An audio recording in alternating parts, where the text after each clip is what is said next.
of creative practice that bring together a short personal narrative and a set of still images to create a digital video.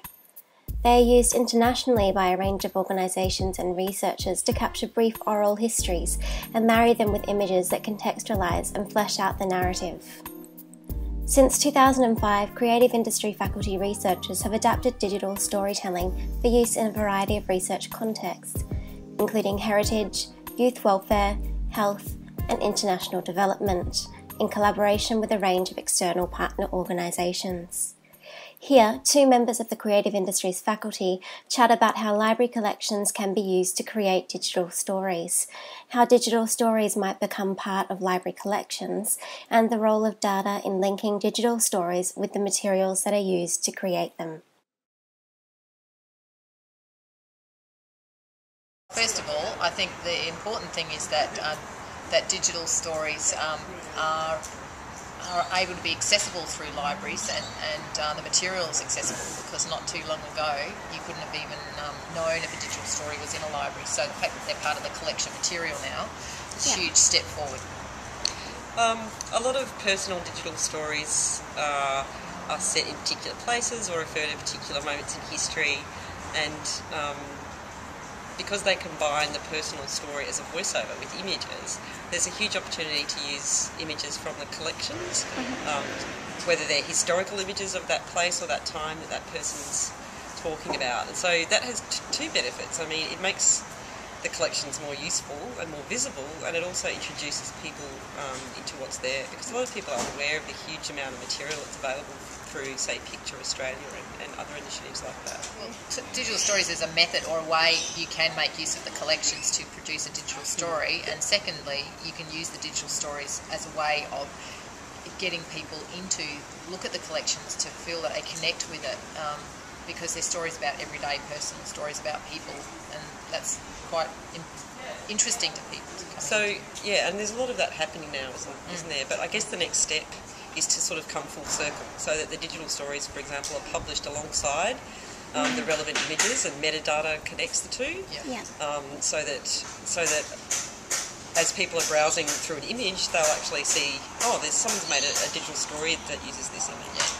Or this digital story's been made up with things from the collection, like it's not just photos but ephemeral material like other letters or documents or maps or and audio, so oral history collections, for instance. So I guess that's something to work on, is actually connecting the two through metadata. At the moment, you sort of grab all the stuff, make the story, and then the story goes somewhere, but there isn't metadata connecting the stories back to those individual elements.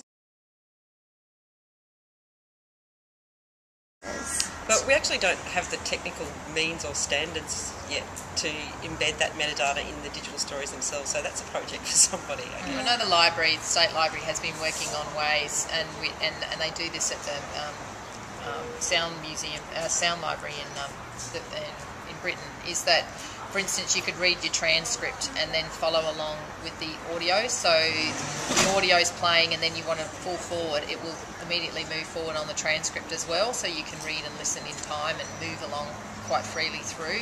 So things like that are starting to be connected. Creative Commons is another thing too. It's not only the older material that's in the library, but what's the contemporary new material that can be added to collections and that now on how we live.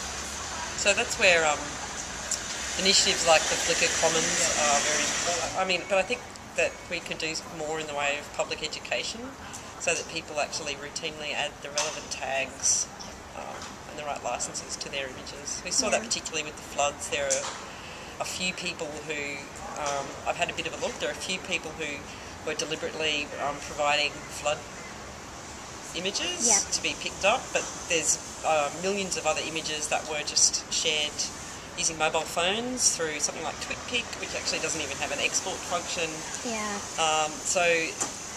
I think that's a community campaign as well as a technical issue of linking, say, Twitter hashtags to a collection mechanism. Libraries can't collect everything either, but so there's there's work to be done thinking about what we do with something like a hashtag archive as well. And not also thinking that not everything actually needs to be collectible and archived, and but it's a two-way street. Some things might be useful from the library and some won't. That's the great conundrum of archiving though, isn't it? It is. Because we know that things that were accidentally archived have become some of the most valuable resources. So we don't know what the really exciting ephemera collections are going to be in 100 years' time. In fact, a state library had an exhibition on just recently of architectural maps, for instance, and the drawings, and there were always drawings that were just for the people who were building the buildings, and now suddenly they are the artwork and they're the collectible, interesting parts of the collection. So who knows what's going to be the ephemeral material that we'll want to keep in the future.